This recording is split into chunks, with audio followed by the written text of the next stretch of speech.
In this video, I'll show you how to use Slack Connect for external partners step by step. First, open Slack and log into your account.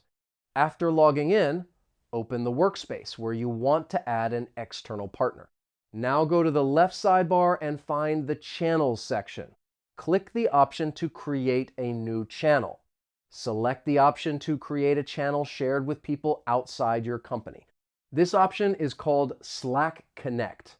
Now type the name of the channel.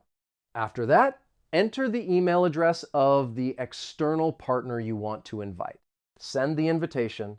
The partner will receive an email invitation to join the shared channel. Once the invitation is accepted, you will be able to communicate in the same channel. You can send messages, share files, and collaborate normally.